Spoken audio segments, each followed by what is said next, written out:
আসসালামু আলাইকুম।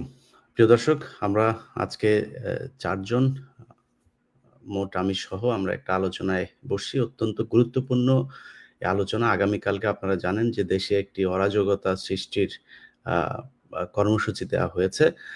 আমাদের আলোচনাটা খুব আ কোনো আবেগ কিংবা ধর্মীয় গোঁড়ামি কিংবা অজ্ঞতা দিয়ে বিচার করলে এটা এই দেশের জন্য অত্যন্ত খারাপ একটা পরিস্থিতির দিকে নিয়ে যাবে।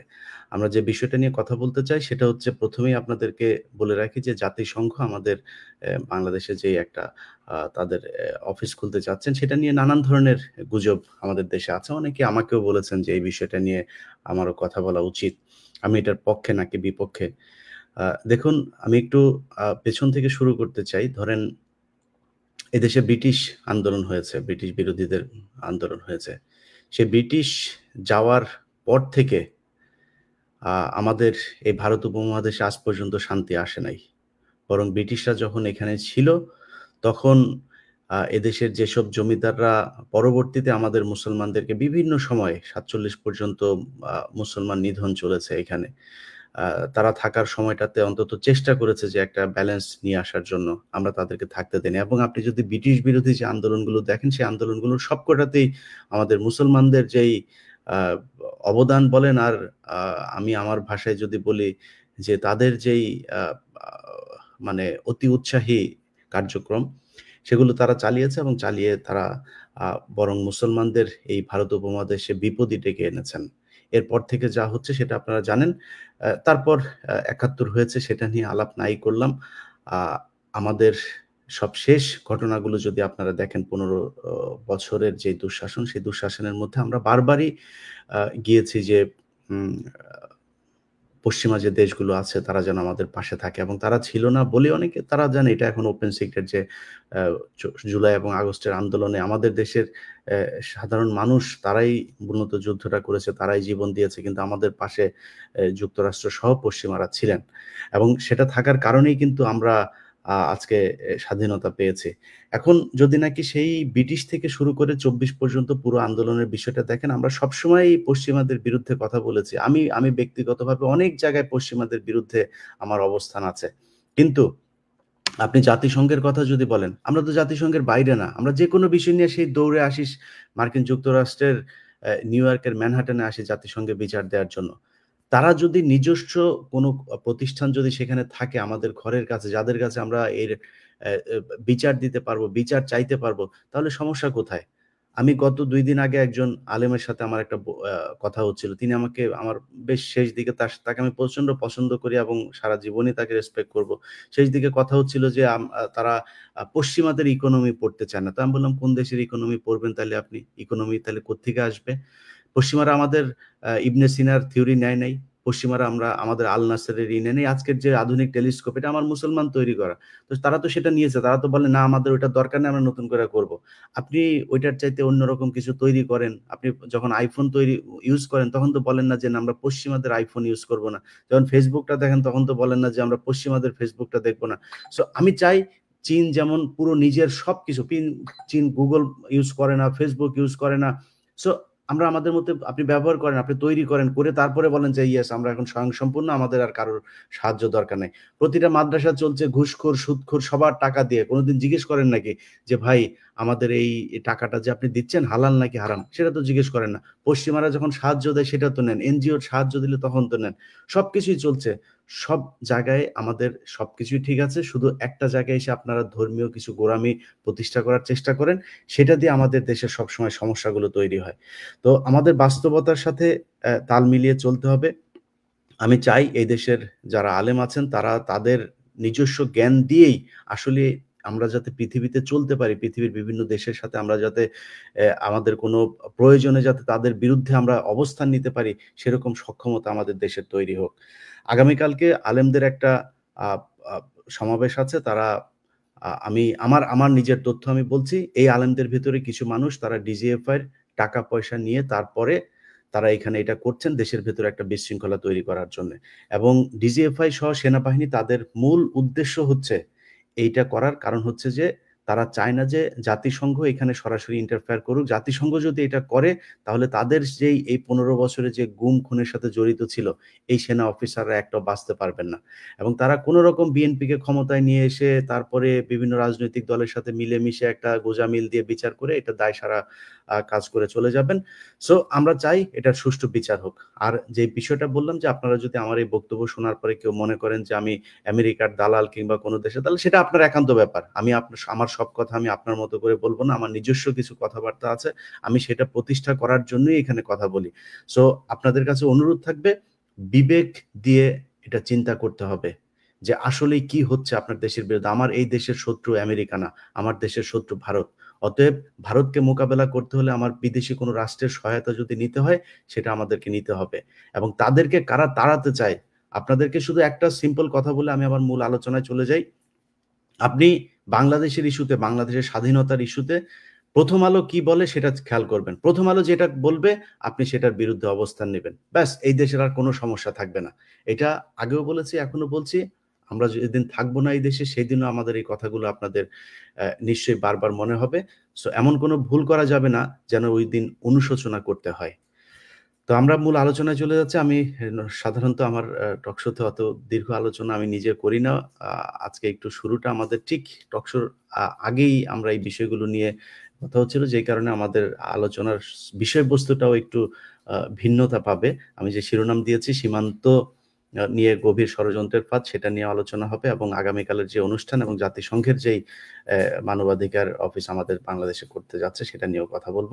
তো আমরা ১ম এই যথারীতি আমাদের মোহাম্মদ হাসান নাসের স্যার, আপনার কাছ থেকে শুরু করি। কি হচ্ছে, আ সামনে কি হতে যাচ্ছে একটু বলুন। এই ষড়যন্ত্রটা তো আস্তে আস্তে গভীরের দিকে যাচ্ছে, আমরা যেটা দেখছি। মানে জুলাইয়ের 5ই আগস্টের পর থেকে জুলাই আন্দোলনকে সফল করার অনেক চেষ্টা করা সত্ত্বেও যে পরিবর্তন আমরা আশা করেছিলাম সেটা তো সম্ভব হয় নাই। এবং সেই পর মুহূর্তেই যারা স্বৈরাচার গোষ্ঠী, যারা দেশের ভিতরে আছে, বিভিন্ন অবস্থানে রয়েছে, তারা কিন্তু কিছুদিন হলেও একটু চুপ করেছিল। কিন্তু আমরা গত মাসখানেক দেখছি, বিশেষ করে ১লা জুলাইয়ের পর থেকে সমস্ত বাহিনী যেন একসাথে আবার ফেরত এসে তাদের পূর্বের কার্যক্রমে ফেরত আসার চেষ্টা করছে। এবং সেটার মধ্যে সবথেকে বেশি শক্তিশালী হিসেবে ফেরত আসছে সেনা বা সশস্ত্র বাহিনীর গোয়েন্দা সংস্থাগুলো। আর সেই সাথে হেলমেট বাহিনী বা সরকারের যেগুলা হাসিনা সরকারের যে সন্ত্রাসী বাহিনী ছিল, তারাও সব ফেরত আসতেছে। এই জিনিসগুলা আমাদেরকে কিন্তু মানে রীতিমতন অশনি সংকেত বলতে হবে দেশের জন্য। এবং আমরা দেশের আইন শৃঙ্খলা পরিস্থিতিটাও মনে হচ্ছে যেন আল্লাহ চালাচ্ছে দেশটা।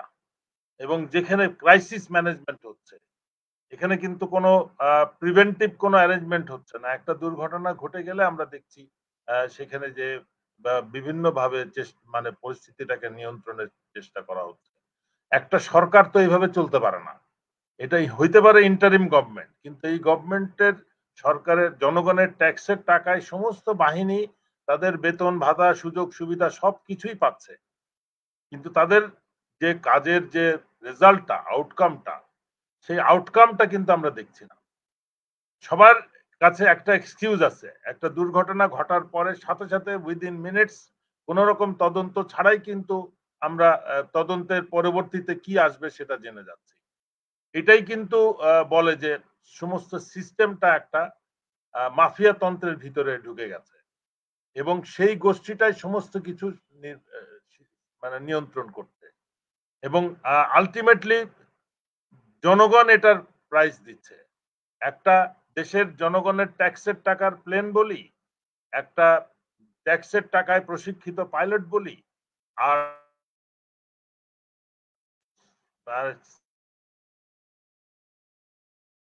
কেবল শুরুটা করেছে, কেবল শিক্ষা জীবন শুরু করেছে। টাকা দিয়ে কি আমরা মা বাবাকে কিছু কম্পেনসেশন দিয়ে কি এটা আমরা পূরণ করতে পারবো?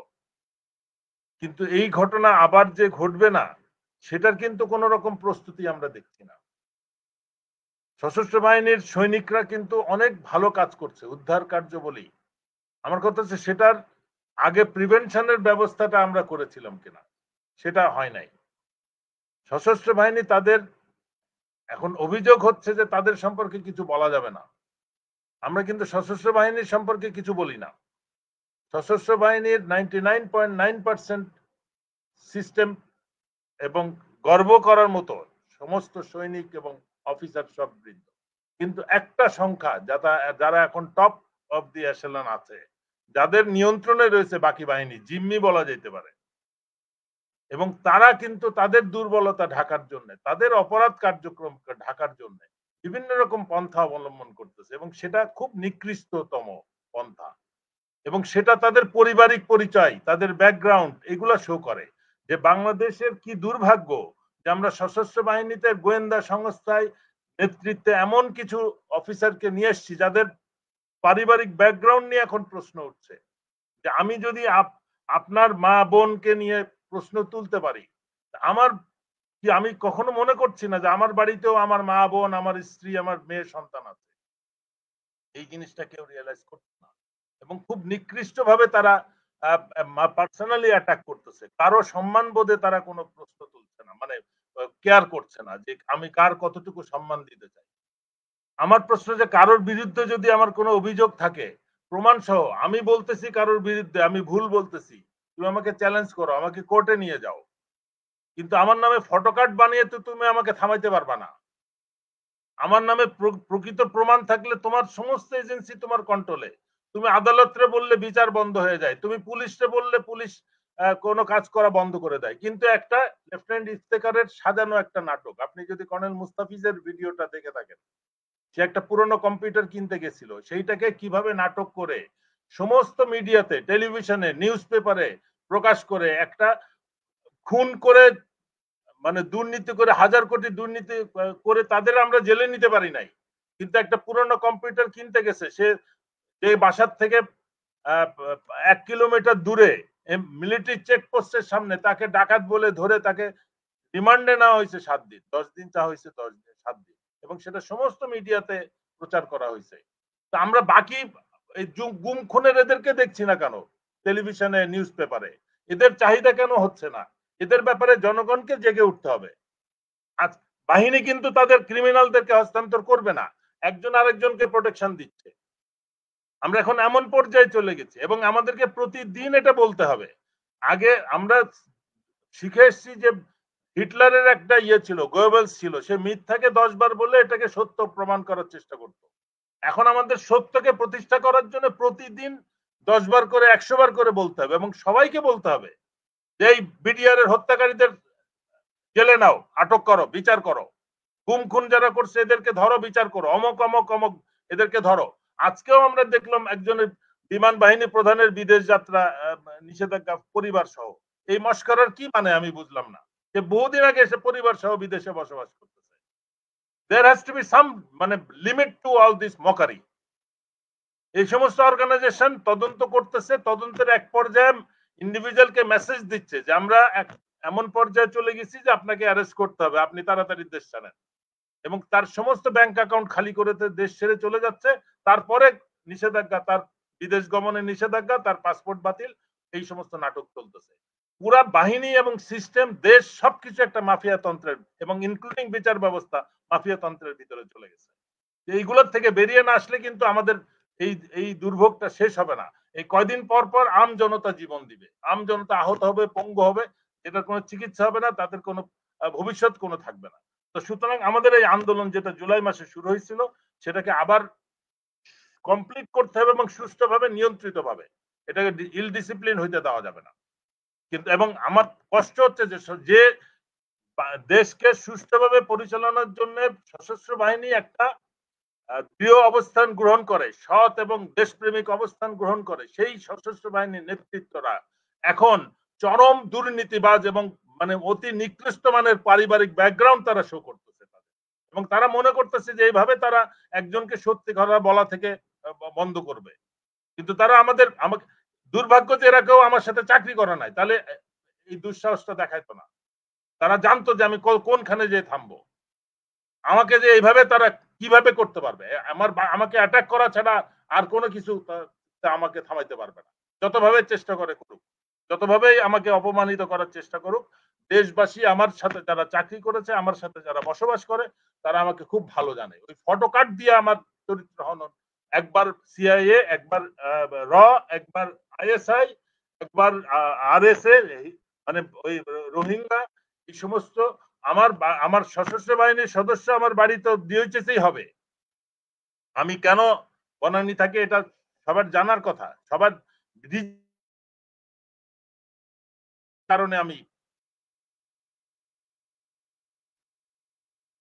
সশস্ত্র বাহিনীর অসহযোগিতা এবং ডিজিএফআই হস্তক্ষেপের কারণে আমি আমার ডিওএইচএস এর বাড়িতে উঠতে পারছি না, এবং তাদের সাথে কাজ করে আয়নাঘরের ইন্টারোগেটর ভাড়া খাটতো যারা, তার নিয়ন্ত্রণে আমার বাড়ি রয়েছে, এবং তাকে সমস্ত রকম সেনা সদর থেকে শুরু করে সমস্ত এজেন্সি তাকে সাপোর্ট দিচ্ছে, এবং তাকে জেলে না আনা পর্যন্ত আমি বাড়িতে উঠবো না ঠিক করছি।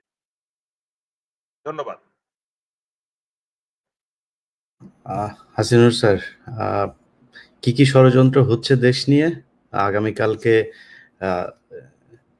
জাতিসংঘের যেই মানবাধিকার কমিশনের যেই স্থায়ী অফিস আমাদের দেশে করার কথা চলছে, দীর্ঘদিন ধরেই কথা হচ্ছে এটা নিয়ে কি কি খবর আপনার কাছে আছে স্যার? আজকে এটা জুলাই মাস, আবু সাইদের মাস। আমি গর্বিত, মহান আল্লাহ তাকে বেশ করুক সকল নিহত সদস্যদের। তারপর ভারকান্ত আমাদের মাইলস্টোনের মেয়ে বাচ্চারা মারা গেছে, ছেলেরা মারা গেছে, এটা মানে নেওয়া যায় না শরীরে। আজকে শুনলাম 5টা লাশ ডিএনএ মাধ্যমে হস্তান্তর করা হয়েছে, 5টাই মেয়ে বাচ্চা। রিয়াজ ভাই বোঝাতে পারবো না আমার 3টা মেয়ে, এটা কত আদরের। বাপ মাদের কত কষ্ট পাচ্ছে এই 5টা বাচ্চা তারা গ্রহণ করছে। আমার জাতি লজ্জা হওয়া উচিত। আমাদের ভালো বিমান নাই, আমরা কিনতে পারি না ভারতের জন্য। আমি খুব লজ্জা লাগে, আমি স্বাধীন দেশ বলতে লজ্জা লাগে। আমার দেশটা আমি পরাধীন হয়ে গেছে, আরো পরাধীন হচ্ছি। আমাদের হুজুররা, ধর্মীয় নেতারা, আমি জানি না এত বোকা হয় কেন। তার নিজ চোখে দেখছে হরকতুল জেহাদ জীবন মরণ দিয়ে ডিজিএফআইয়ের সাথে কাজ করছে।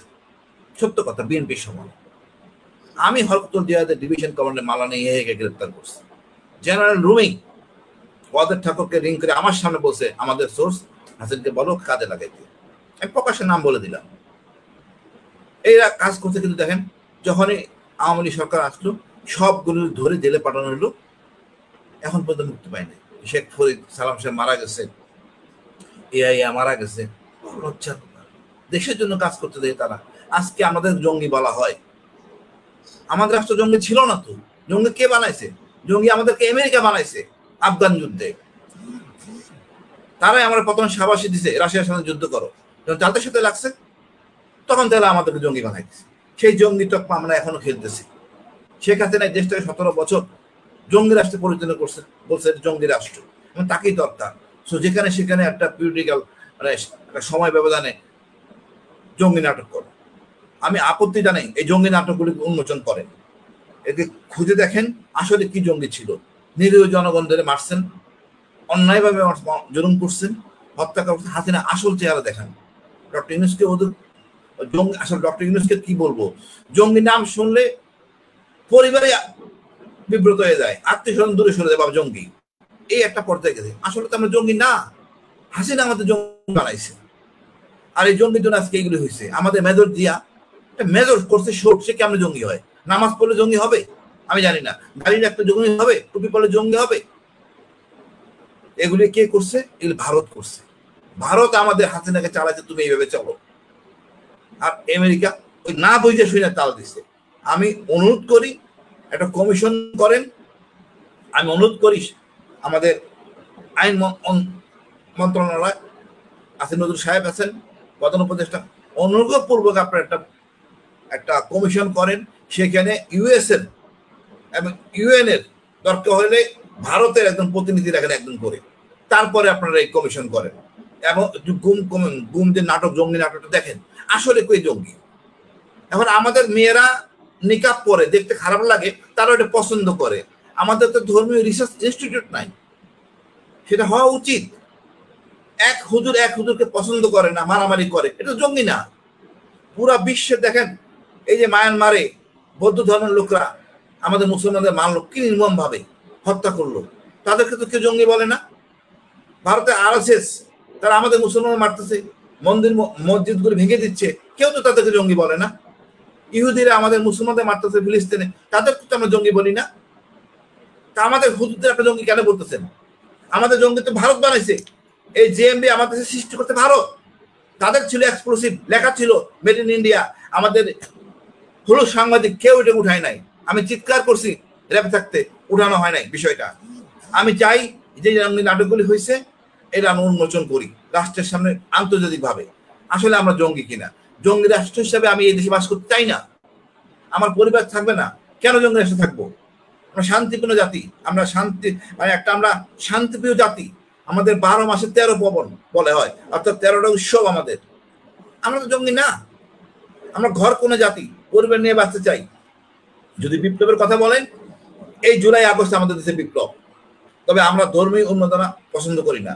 UN থাকলে আমি মনে করি আমাদের জন্য অনেক উপকার হবে, আমরা যে কোনো জিনিস হাজির করতে পারবো। আমরা ভুলে যাব না হাসিনা চলে গেছে তো কি হয়েছে, তাতে হয়েছে নাকি? নেক্সট গভর্নমেন্ট আসবে, সে একই কাজ করবে, 5 বছর পরে দেবে আরো 5 বছর থাকতে, সে যে আরো ফ্যাসিস্ট হবে না আমরা বলতে পারি না। তা আমাদের একটা আশ্রয়স্থল দরকার আছে। আর আমাদের মানবাধিকার কমিশন ছিল, মিজানুর রহমান সাহেব, উনি একটা কাগজ লিখে দিতেন, কোনো কাজ হইতো না। এরপরে যে কমিশনার আসলেন, উনি কোনো কাগজই দিতেন না, কমপ্লেন নিয়ে SMS পাঠাইতেন, নেলা দিয়ে আমাদের কমিশন হয় নাই। আমি চাই এই কমিশন থাকতে হবে, এই কারণে নাহলে আমাদের হুজুরাই মারা যাবে। এই ধর্মীয় নেতারা যারা লাফাচ্ছে এরাই ক্ষতিগ্রস্ত হবে। এদের না আছে বুদ্ধি, না আছে জ্ঞান, বেশি বুঝে।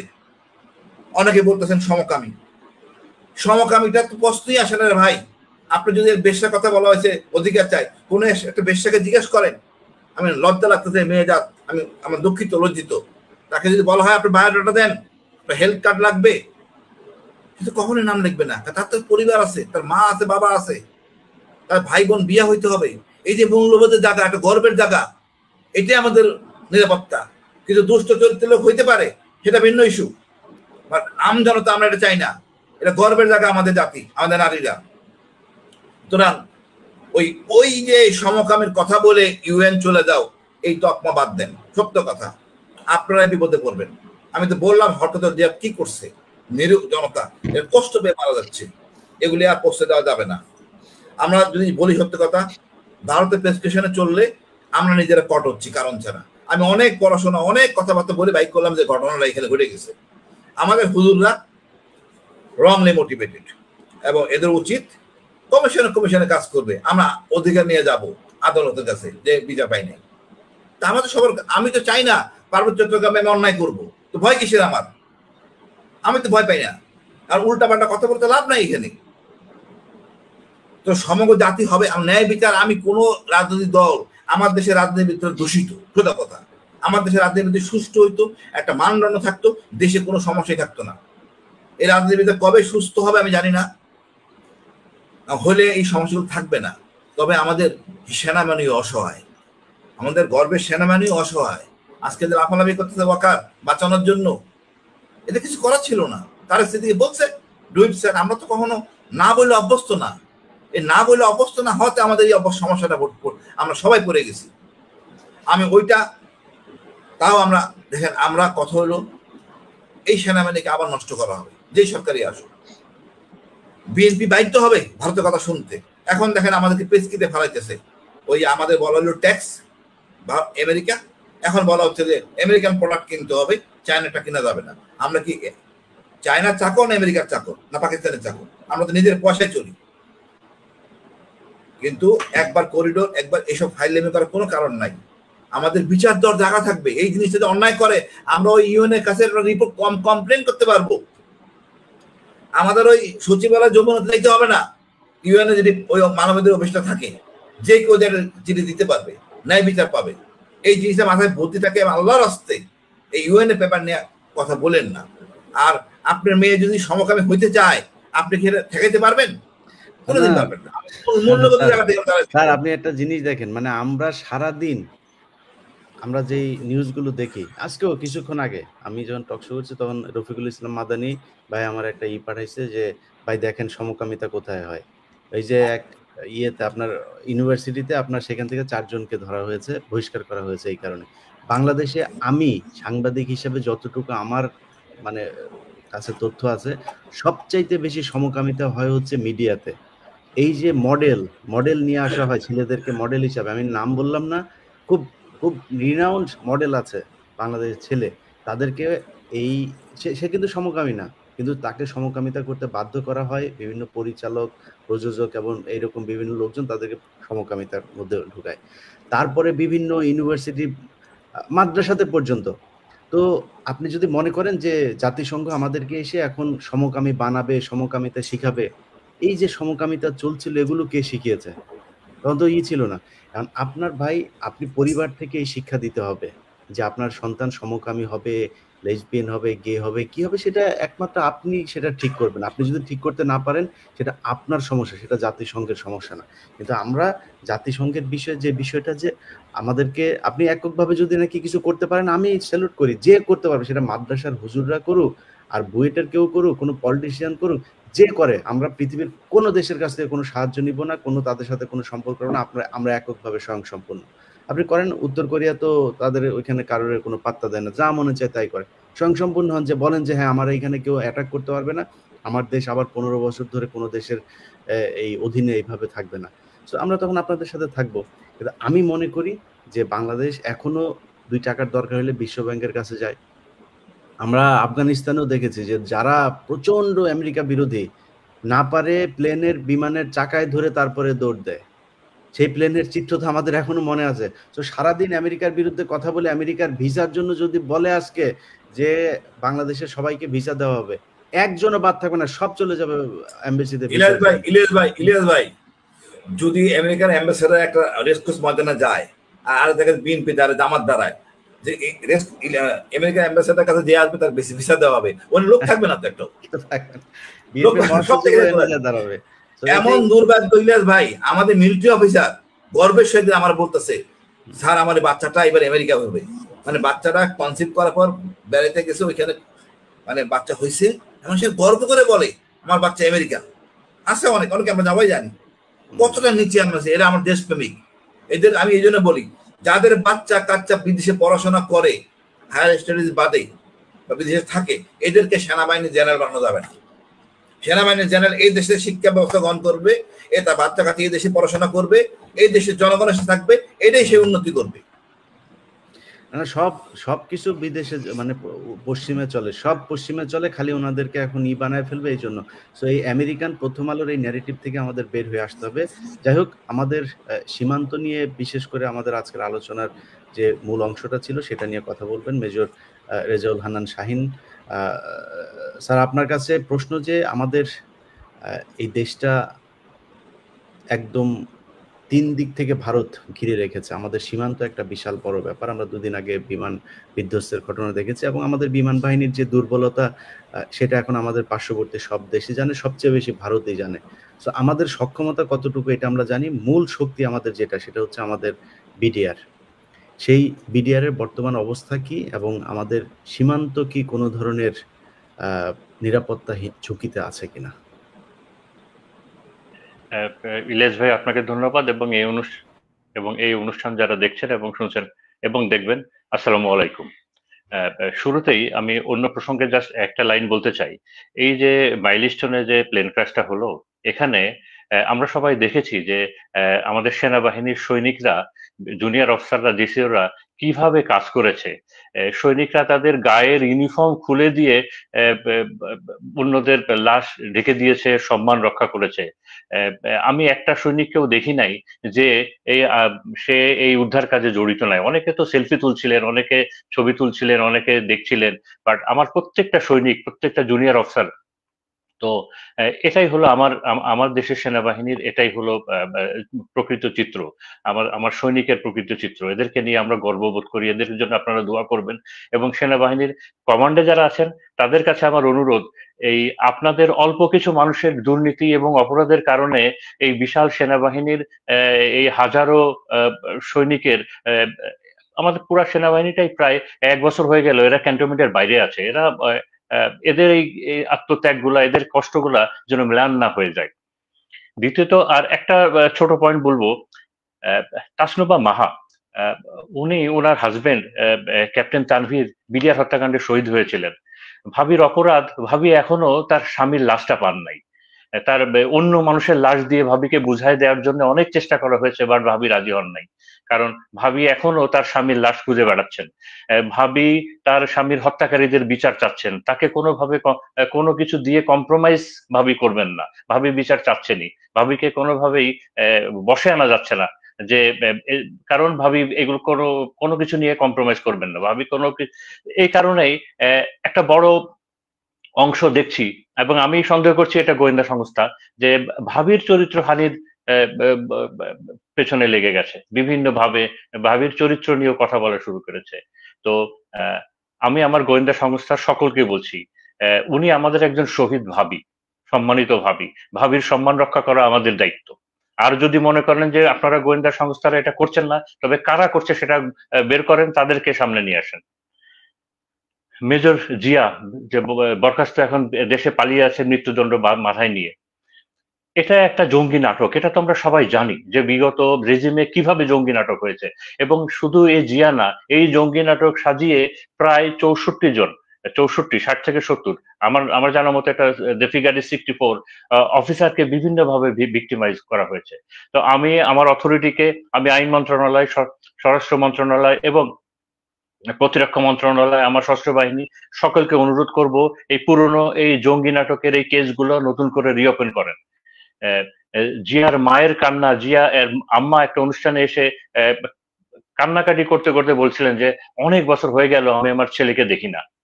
তো জিয়া একটা কোর্সের ফার্স্ট ম্যান ছিল। তো আমি সকলকে অনুরোধ করছি যে এই জিয়ার কেসটা যেন আবার নতুন করে রিওপেন হয়, এই জঙ্গি নাটকের বিষয়গুলোর জন্য আবার নতুন করে রিওপেন হয়। এরপরে বিডিআর নিয়ে, বিজিবি নিয়ে কোনো ইস্যু নিয়ে কথা বলতে আসলেই একটা চক্র আমাদেরকে একটা ফ্রেমে ফেলে দেয়। তারা বলার চেষ্টা করে যে এই বিডিআর হত্যাকাণ্ডের সাথে যারা জড়িত ছিল সেই সব সৈনিকের পক্ষে নাকি আমরা কথা বলছি। এই বিষয়ে আমি একেবারে পরিষ্কার করে বলতে চাই যে এই বিডিআর হত্যাকাণ্ড এবং ষড়যন্ত্রে টোটাল 6টা ক্যাটাগরির মানুষ জড়িত ছিল: ষড়যন্ত্রকারী, পরিকল্পনাকারী, অর্থদাতা, হত্যাকারী। এবং এই হত্যাকারীদের দুইটা অংশ আমরা জানি। একটা অংশ সাদা অ্যাম্বুলেন্সে করে ওদেরকে পার করে দেওয়া হয়, গোয়েন্দা সংস্থাগুলো এবং 46 ব্রিগেড মিলে তাদেরকে পার করে দেয়, এবং তাদের জন্য এয়ারপোর্টে প্লেন অপেক্ষা করছিল। এটা আমার কথা না, বিভিন্ন জন যারা সাক্ষী দিয়েছিলেন মিডিয়াতে আছে। আর হত্যাকারীদের এবং নির্যাতনকারীদের আর একটা অংশ যারা তৎকালীন বিডিআর এর সৈনিক।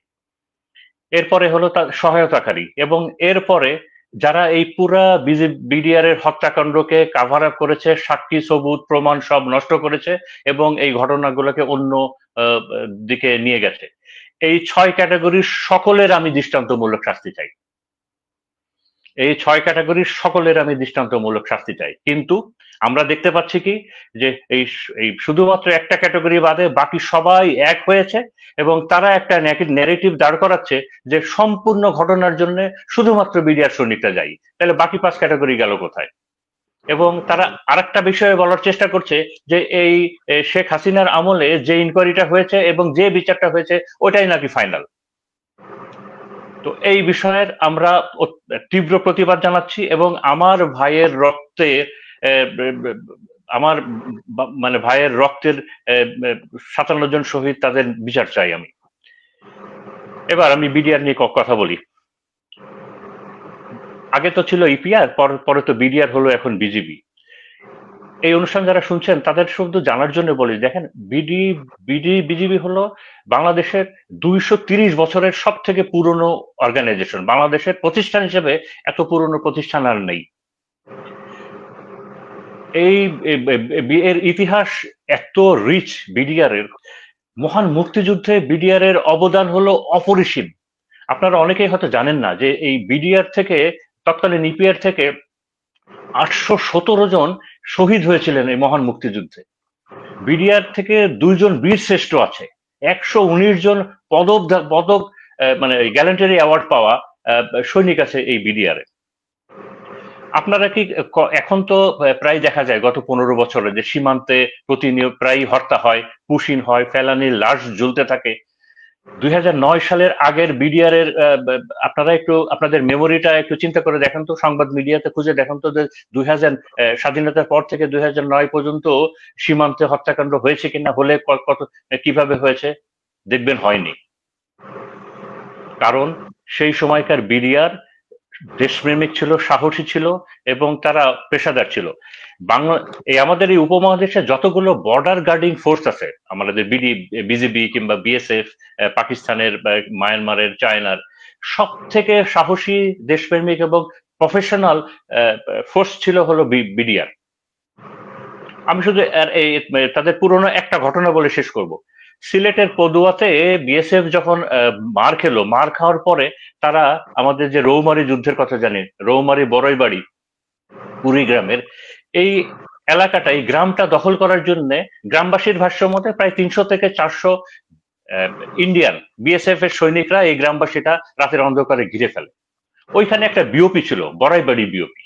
এই বিওপিতে সদস্য সংখ্যা ছিল মাত্র 11 জন। এই 11 জন তারা ডিসিশন নেয় যে তারা ফাইট করবে। জাস্ট ইমাজিন, এই 11 জন তারা ডিসিশন নেয় যে তারা ফাইট করবে। তাদের মেশিন গান ছিল এবং তারা শুরু করে দিল, গুলিবর্ষণ শুরু করে দিল, প্রতিরোধ শুরু করলো। এবং এলাকাবাসীর ভাষ্য মতে 98 থেকে, কেউ বলে 200, বাট আমি শুনেছি 98 জন বিএসএফ এর মৃত্যু হয় ওই ইসে।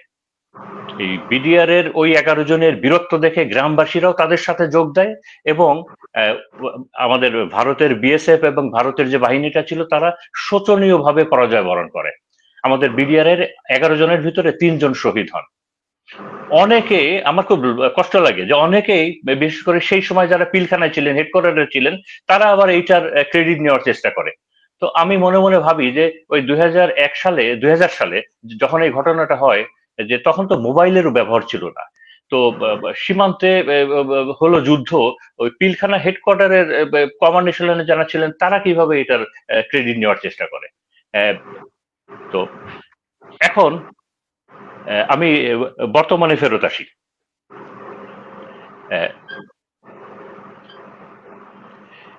একটা বিষয়ে কিছু কথা বলতে হবে, যেটা হলো যে আমরা গত 15 বছরকে কিভাবে ডিফাইন করব। আমরা আমাদের কাছে দুইটা সিচুয়েশন আছে। হয় আমরা ডিফাইন করব যে আমাদের গত 15 বছর অত্যন্ত সুখে শান্তিতে ছিল, প্রত্যেকটা অর্গানাইজেশন একেবারে তাদের প্রফেশনালিজমের পিকে থেকে পারফরমেন্স দিয়ে গেছে, দেশে একেবারে সবকিছু শান্তি বিরাজ করছিল। অথবা গত 15 বছরে আমাদের দেশের অনেক ক্ষতি হয়েছে, প্রতিষ্ঠানগুলোর ক্ষতি হয়েছে, আমাদের সশস্ত্র বাহিনীর ক্ষতি হয়েছে, জুডিশিয়ারির ক্ষতি হয়েছে, দেশে প্রচুর গুম খুন, অন্যায়, অবিচার, অনাচার হয়েছে। সিচুয়েশন তো দুইটা, এবং কোনটা সত্য আমরা তো জানি।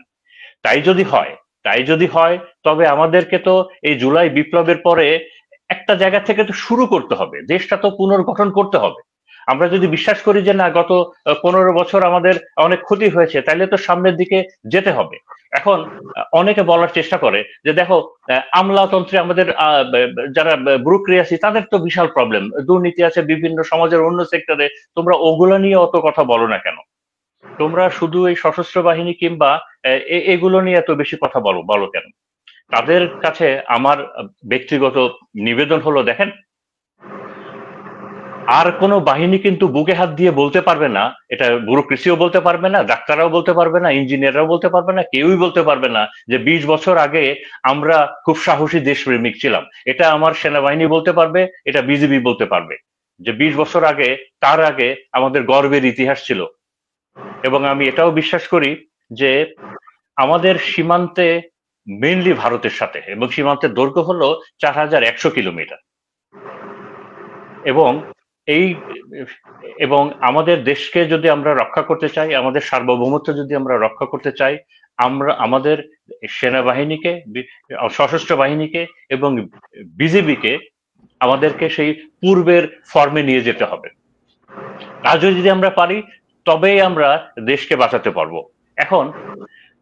এখন যদি আমি বলি যে আচ্ছা, বর্তমানে কি অবস্থা? বর্তমানের অবস্থা তো সীমান্ত হত্যা তো হচ্ছে, আমরা অনেক বছর ধরে দেখছি। পুশিন হচ্ছে। তো এসব হচ্ছে কেন? এসব হচ্ছে এটার কারণ একটাই হলো, আমরা গত 15 বছর ধরে নতজানু ছিলাম। আমাদের দেশ ভারতের কাছে নতজানু ছিল, আমাদের সশস্ত্র বাহিনী, আমাদের বিশেষ করে বর্ডার গার্ড, আমাদের স্যার তারা আমরা জানি স্যার ভারতের কি কি কাছে ছিল, কি নজরদারি ছিল। অবস্থা ছিল স্যার জানি, মানে এখন অবস্থাটা কি, মানে আমি বলছি যে আপনি কি কোনো ঝুঁকি দেখছেন কিনা, সেই ঝুঁকি যদি দেখে থাকেন কেন সেই ঝুঁকিটা? আচ্ছা, আমি ঝুঁকি দেখছি হলো দুইটা। এ বিষয়ে আমি প্রথমে আমি জুলাই আন্দোলনের অল্প একটু অংশ বলতে চাই। যে দেখেন, আমরা আমরা কিন্তু জানি, এটা একটা ওপেন সিক্রেট, ওপেন সিক্রেটও না, এটা সবাই জানে যে যতগুলো মেজর জেনারেল আছে এদের ভিতরে সব থেকে ইম্পর্টেন্ট দুইটা অ্যাপয়েন্টমেন্ট হলো ডিজি বিজিবি এবং ডিজি ডিজিএফআই। এবং এই দুইটা হওয়ার জন্য সব থেকে বড় কোন ক্রাইটেরিয়াটা লাগে? লাগে হলো আনকোশ্চেনেবল লয়ালিটি। হাসিনার আমলে সব থেকে বেশি লাগতো হলো আনকোশ্চেনেবল লয়ালিটি। আর বিজিবির ক্ষেত্রে আরেকটা জিনিস লাগতো, আনকোশ্চেনেবল লয়ালিটি টু শেখ হাসিনা, এবং তাকে আবার ইন্ডিয়ান ফ্রেন্ডলি হতে হবে, তাকে আবার ইন্ডিয়ান ফ্রেন্ডলি হতে হবে। এই যে জুলাই বিপ্লবের আগে যে 2024-এর জানুয়ারিতে যে ইলেকশন হলো, এই ইলেকশনে শেখ হাসিনা জানতো যে ইলেকশনে বাধা দেওয়ার জন্য অনেক ই হবে, তো এভাবে সে তার সমস্ত প্রশাসন সাজিয়েছিল। তো 2024-এর জানুয়ারির ইলেকশনে বিজিবির সম্পূর্ণ কমান্ড স্ট্রাকচারটা আপনারা দেখেন কারা ছিল। আপনি দেখবেন যে হায়ার কমান্ডের অলমোস্ট 100% ছিল যাদের এসএসএফ ব্যাকগ্রাউন্ড অথবা ডিজিএফআই ব্যাকগ্রাউন্ড। তো এবং তারাই জুলাই বিপ্লবের সময় কাজ করেছে। এবং তবে এটাও ঠিক যে জুলাই বিপ্লবের সময়ও বিজিবিতে কিছু অসাধারণ ভালো অফিসার ছিল। ওই সময় ঢাকা সেক্টর কমান্ডার একজন ছিলেন, একটা অসাধারণ ভালো অফিসার, যে কারণে তিনি অনেক ড্যামেজ কন্ট্রোল করতে পেরেছিলেন। 5 ব্যাটালিয়নের সিও ছিলেন, অসাধারণ একটা। রামুতে 30 ব্যাটালিয়নের সিও ছিলেন, অসাধারণ একটা। তবে এই যে কমান্ড এশালনের কথা বললাম, তো এবং বিজিবির যে সাধারণ অফিসার, জুনিয়র অফিসার এবং সৈনিকরা, তারা কিন্তু জুলাই বিপ্লবে কোনোভাবেই সৈনিক বিরুদ্ধে যেতে চায় নাই। মনের ইচ্ছার বিরুদ্ধে তাদেরকে মাঠে নামানো হয়েছে। একেবারে 100% আমি ওই নিয়ে বলতে পারি। আমি আমার 9 বছর বিজিবিতে চাকরি, আমি জুলাই বিপ্লবের পরে রিটায়ার করেছি। তো তাদের মনের বিরুদ্ধে তাদেরকে নেওয়া হয়েছে। ঢাকা থেকে যখন আদেশ দেওয়া হলো যে সমস্ত বর্ডার খালি করে দাও, সবাইকে ঢাকায় নিয়ে আসো, জুনিয়র অফিসাররা একটা ডিলে ব্যাটেল দিয়েছে এবং তারা আনতে পারে নাই। তো এখন কেন আমি এই প্রসঙ্গগুলো বললাম? জুলাই বিপ্লব তো হয়ে গেল, জুলাই বিপ্লবের পরে আমরা জানি, বিভিন্ন তথ্য থেকে আমরা জানি, প্রায় 2 লাখেরও বেশি বাংলাদেশ থেকে আওয়ামী লীগ এবং তার অনুসারীরা বাংলাদেশ থেকে ভারতে পালিয়ে গেছে। পালিয়ে তো গেছে সীমান্ত দিয়েই, তাদেরকে বিজিবি এগুলোকে আটকালো না কেন? এখন প্রশ্ন থেকে যায় যে সবাইকে কি আটকানো সম্ভব হতো? সম্ভব হতো না, কারণ বিজিবি তো আর 2 গজ পর পর হাত ধরে দাঁড়িয়ে নেই, তার সবাইকে আটকানো সম্ভব হতো না। তবে সীমান্তের প্রায় 95% এলাকা দিয়েই কাঁটাতারের বেড়া আছে এবং কাঁটাতারের মাঝে মাঝে গেট আছে। তো বিজিবি যদি চাইতো, তবে 100% না, অ্যাটলিস্ট 20 থেকে 30% লোককে তারা আটকাতে পারতো। তার মানে অ্যাটলিস্ট 50-60 হাজার মানুষকে তারা আটকাতে পারতো। কিন্তু আমরা তো মিডিয়াতে দেখেছি, বিজিবি তো কাউকে আটকায় নাই। হাতে গোনা 2-4 জনকে ধরেছে, তার বেশিরভাগই এই সিভিলিয়ান, তার বেসামরিক লোকজন ধরে বিজিবির হাতে দিয়েছে। তবে বিজেপি তাদেরকে আটকালো না কেন? কারণ তাদেরকে ওই আদেশগুলো দেওয়া হয় নাই। কমান্ড স্ট্রাকচার যারা ছিল তারা চেয়েছে যে তারা সীমানা পার হয়ে ওপাশে চলে যাক, এই কারণেই। তো এই কারণেই করা যায়নি। এ কারণে আমরা পত্রপত্রিকা থেকে এবং বাইরের বিভিন্ন জায়গা থেকে আমরা জানি যে দেশে একটা অস্থিতিশীল পরিবেশ সৃষ্টির চলছে। তৃতীয় পক্ষ সুযোগ নেওয়ার চেষ্টা করছে, দেশে বিভিন্ন জায়গায় বিভিন্ন ধরনের এনার্কি ঘটানোর চেষ্টা করছে, এবং ষড়যন্ত্রগুলো যে বর্ডারের ওই পাশ থেকে হচ্ছে, এবং আমরা ইন্ডিয়ার মিডিয়াগুলো দেখলেও টের পাই যে তারা বাংলাদেশকে একটা অস্থিতিশীল রাষ্ট্র, এবং বিশেষ করে আমাদের এই ইন্টারিম গভর্নমেন্টকে যে কোনো ভাবে একটা ফেইল্ড গভর্নমেন্ট হিসাবে প্রমাণের জন্য সবকিছু করে যাচ্ছে, এবং সবকিছুই হচ্ছে সীমানার ওপার থেকে। তো তার মানে আমাদেরকে এই সীমানাটাকে যে কোনো ভাবেই হোক গার্ড দিতে হবে। আমাদেরকে এই সীমানাটাকে যে কোনো ভাবেই গার্ড দিতে হবে। আমরা যদি এই মুহূর্তে দেশের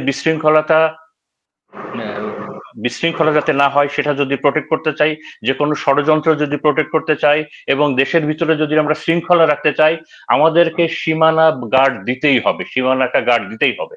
এবং সীমানাটা সুরক্ষাটা করবে কে?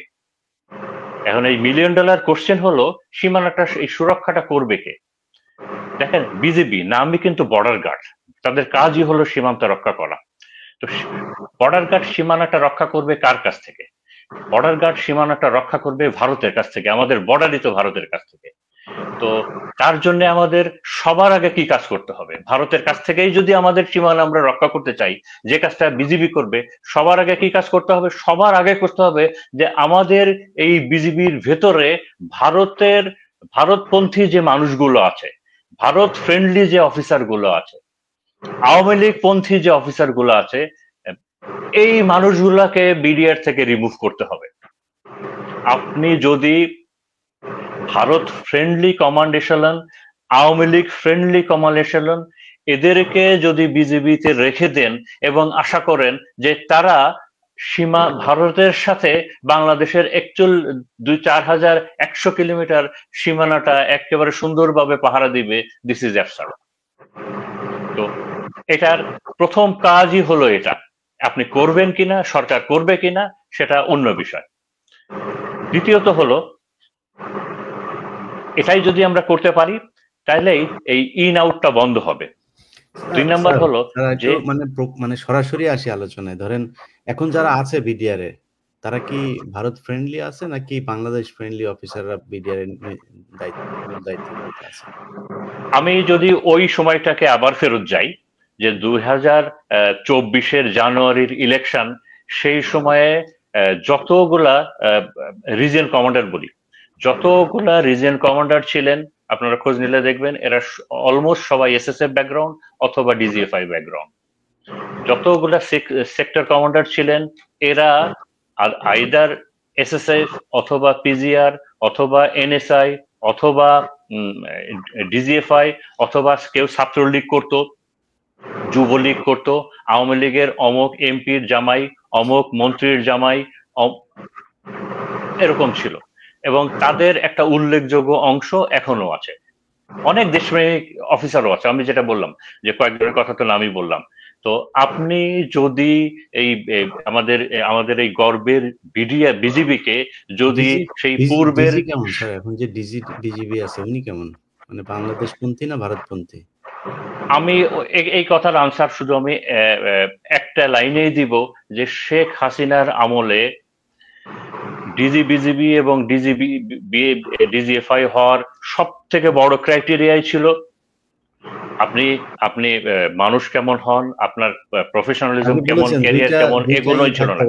এগুলোর মেন ক্রাইটেরিয়া ছিল আপনাকে আনকোশ্চেনেবল লয়ালিটি থাকতে হবে, যে লয়ালিটি দিয়ে আমরা যেমন শপথ নেওয়ার সময় শপথ নিয়েছি না স্যাররা, আমরা শপথ নিয়েছি যে সেনাবাহিনীতে জলে স্থলে অন্তরিক্ষে যেখানেই যাই বাংলাদেশ আমরা যাইবো। তো ওই আনকোশ্চেনেবল লয়ালিটির ভিতরে ছিল যে শেখ হাসিনা সরকারকে আজীবন রাখার জন্য গুম খুন হত্যা গণহত্যা জুলুম অত্যাচার যাহা প্রয়োজন হইবে তাহাই করিব। তো দ্যাট রিমেন্স, আপনি দ্যাট রিমেন্স। তো আর সেকেন্ড, আমি বিজিবির যারা কমান্ড এশালনে আছে, আমার 9 বছর বিডিআর এর চাকরি, তাদের কাছে আমার অত্যন্ত দুইটা আকুল আবেদন নিয়ে আমার এখনকার কথা শেষ করব। আবেদন করে লাভ নাই স্যার, আবেদন আমার সৈনিকের জন্য, আমার ইলিয়াস ভাই আমার 9 বছর সৈনিকের চাকরি দিয়ে স্যার কখনো হাল চাষ করানো যাবে না।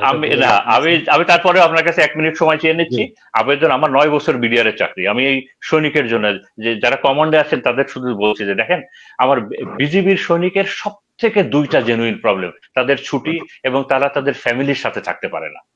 এই 2টা বিষয়ের জন্য আপনারা দেখেন, মানে এই 2টা বিষয় আপনারা অ্যাড্রেস করেন, তাদের কাছ থেকে 90% আপনারা আউটপুট পাবেন। আর সেকেন্ড হলো যে তাদেরকে একটু ওন করবেন। আর বিজিবি কিন্তু আর্মি না, বিজিবিকে জন্য আমরা আর্মি না বানাই, বিজিবির যে ক্লাসিক্যাল যে রোল আছে ওই রোলেই যেন আমরা ওদেরকে এফিশিয়েন্ট করতে থাকি। তো বিজিবির কমান্ড এশালনের কাছে আমার এই সাবমিশনটা থাকবে। তো থ্যাংক ইউ ইলিয়াস ভাই, আমি একটু জোর দেই আরেকটা পয়েন্ট। জি, আমি যদি নোয়াপাড়া বিডিআরকে নোয়াপাড়ায় রাখি, ওর ফ্যামিলি প্রবলেম থাকার কোনো সমস্যা থাকে না, ওর বউকে রক্ষা করার জন্য, ওর বাড়ি রক্ষা করার জন্য, ওর এলাকা নিয়ন্ত্রণ করার জন্য জীবন মরণ দিয়ে যুদ্ধ করবে। আপনি কোনো কষ্ট করতে হবে না, নিজের এলাকার সৈনিক নিজের এলাকায় রাখেন। আপনি কেন নোয়াপাড়া সাতক্ষীরা সৈনিকরে সিলেটে নিয়ে রাখবেন ডিউটি করার জন্য? আমার এটা বুঝাই বলেন। আমরা তো ব্রিটিশ না যে একজন লোক আরেক জায়গায় ডিউটি করাবো। যেই জায়গায় সৈনিক সেই জায়গায় রাখেন, দেখবেন চমৎকার ডিউটি পাবেন।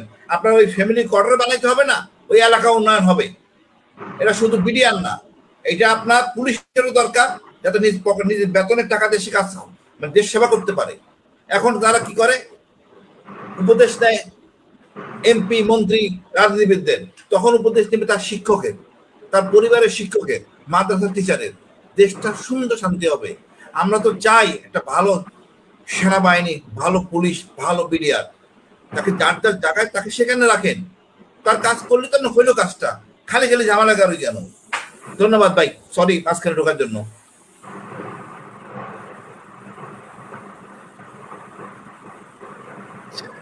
স্যার আপনি শেষ করে দেন তাহলে। জি আমি বলো হাসিন বলো। না আমি বলতে চাচ্ছিলাম স্যার, ওটা একসময় অন্য সময় আলোচনা করি। মানে আমাদের আসলে যেই লোকগুলি নির্বাচনের সময় ছিল, আমি ওটাও বলবো না।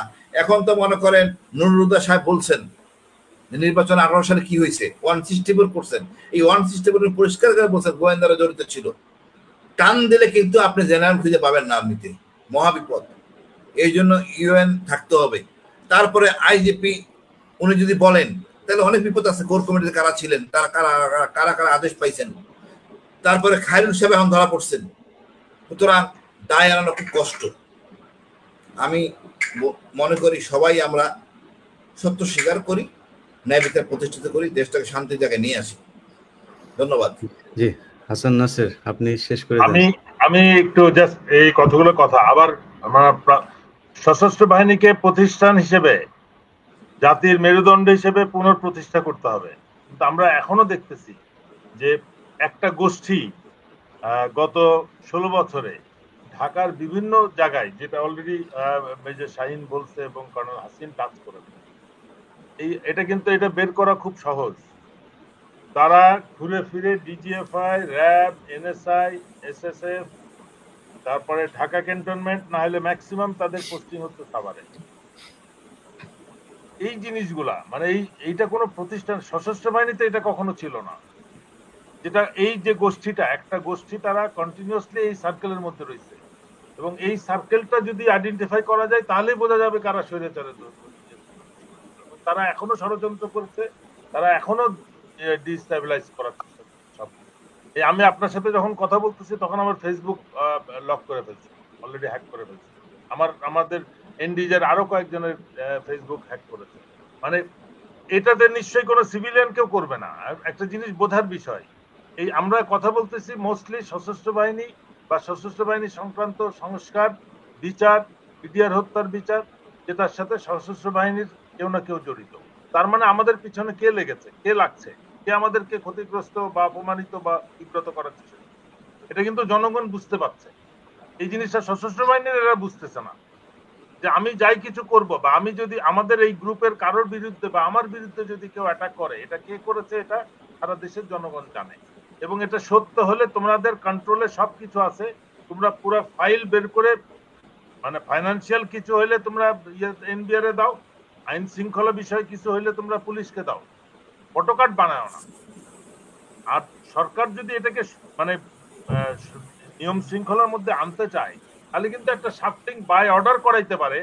নিয়ম আছে যে আমি ঢাকায় যারা 3 বছরের বেশি চাকরি করছে তারা বাইরে যাবে, আর বাইরে যারা রয়েছে তারা ঢাকায় ফেরত আসবে। এই একটা রোটেশন যদি করা হয় তাহলে ঢাকায় আমার মনে হয় এই অনেক সমস্যার সমাধান হয়ে যাবে। কিন্তু দুঃখজনক বিষয়, প্রতিরক্ষা বিষয়ক যিনি উপদেষ্টা, উপদেষ্টা আছেন, তিনিও নীরব, কম অকার্যকর। আমাদের নিরাপত্তা বিশেষ উপদেষ্টা যিনি আছেন, তিনি তো একেবারে হারিয়েই গেছেন। আমরা কিন্তু গত 2 মাস জানি না যে দেশে কোনো নিরাপত্তা উপদেষ্টা আছে কিনা। তো এটা আমাদের জন্য কিন্তু খুব বিব্রতকর এবং ভয়ঙ্কর। আমরা দুশ্চিন্তায় আছি। মানে বর্ডারের ওই পার থেকে হুমকি দিচ্ছে। প্রতিদিন আমরা শুনতেছি যে অগণিত লোক বর্ডার ক্রস করে আসতেছে এবং 5 আগস্টের আগে একটা ভয়ঙ্কর কিছু হবে। কিন্তু তার প্রিপারেশন হিসেবে আমরা কিন্তু কাউকে দেখছি না, কোন রকম প্রস্তুতি বা কোনো, আমরা সবাইকে যেটা দেখতেছি যে একটা দুর্ঘটনা ঘটলে সেখানে সবাই যে প্রতিকারের ব্যবস্থা নিচ্ছে, তখন বিভিন্ন রকম স্টেটমেন্ট। এখন বিডিআর এর ব্যাপারে যেটা আমার আবার যেটা বললাম যে আমি 100 বার বলবো, প্রতিদিন আমার সুযোগ থাকলে 100 বার আমি একই কথা বলবো বিডিআর এর কথা। বিডিআর এর আমাকে একজন গণ্যমান্য ব্যক্তি প্রশ্ন করেছিলেন, বিডিআর এর তো বিচার হয়ে গেছে, আবার কি বিচারের সুযোগ আছে? অবশ্যই আছে। একটা বিডিআর এ যে কোনো সামরিক অফিসার যদি কোনো অপরাধ করে, তাকে বিডিআর এর ওয়ারেন্ট এ হোল্ডার হচ্ছে বিডিআর এর ডিজি, উনি বিচার করতে পারেন। বাট নরমালি উনি তার প্যারেন্ট ইয়েতে অর্গানাইজেশনে ফেরত পাঠায়, ওখানে তার কোর্ট মার্শাল হয়, তার অ্যাডমিনিস্ট্রেটিভ অর্ডার যেটাই হোক ওইখানে হয়। তাহলে বিডিআর বিদ্রোহের বিচার কেন হলো না, কোর্ট মার্শাল কেন হলো না, এফজিসিএম কেন হলো না? সেই এফজিসিএম তো এখনো করা যায়, সেটা তো এখনো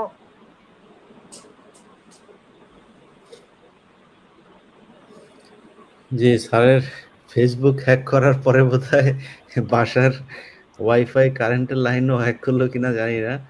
যাই হোক, আমরা শেষ বক্তব্য শুনতে পারলাম না। প্রিয় দর্শক, আপনারা আমাদের আজকের বক্তব্য যারা শুনলেন, এখানে আপনারা কেউ ভুল বুঝাবুঝি বা বিভ্রান্ত হলে এটা আমার দেশের জন্য অনেক ক্ষতিগ্রস্ত হবে। আমাদেরকে এক থাকতে হবে। আপনাদের সবার জ্ঞাতার্থে বলে রাখি, এই বাংলাদেশের বিরুদ্ধে পৃথিবীর যেই দেশ হোক, সেটা আমেরিকা হোক আর ভারত হোক আর যে, এই বাংলাদেশের মানুষের বিরুদ্ধে যদি কেউ দাঁড়ায়, আমি আপনাদেরকে কথা দিলাম, আমি ইলিয়াস হুসাইন সবার আগে বুক পেতে দেব।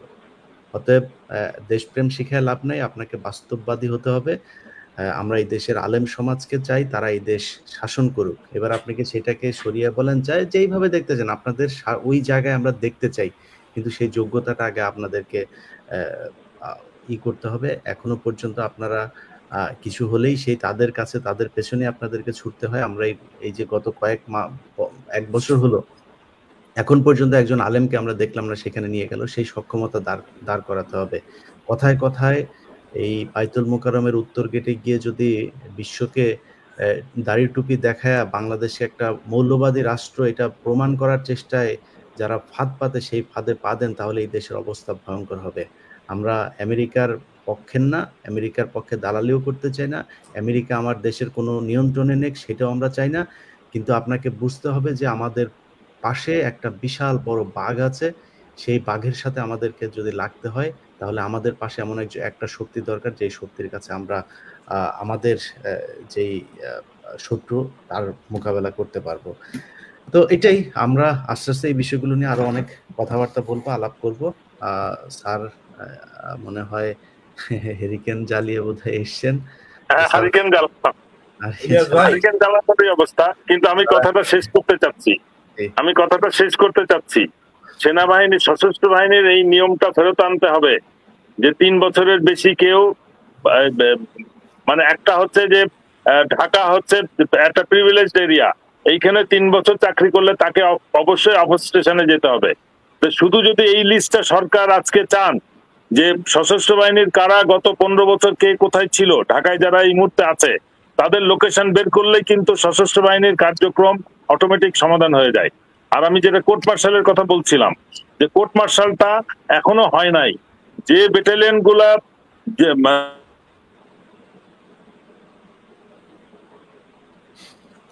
ইনশাআল্লাহ আমরা পরে আবার আরেকদিন আলোচনা করব না। আমাদের নিয়মিত এই সেনাবাহিনীর সাবেক যেই দেশপ্রেমিক সদস্যরা আছেন, তাদেরকে নিয়ে আপনারা দেখছেন প্রিয় দর্শক, আমরা নিয়মিতভাবেই টকশো গুলো করছি। তো ইনশাআল্লাহ এর ধারাবাহিকতা চলবে। আমরা 2-1 দিন পরে আবার ফিরে আসবো তাদেরকে নিয়ে। সবাই ভালো থাকবেন, আল্লাহ হাফেজ।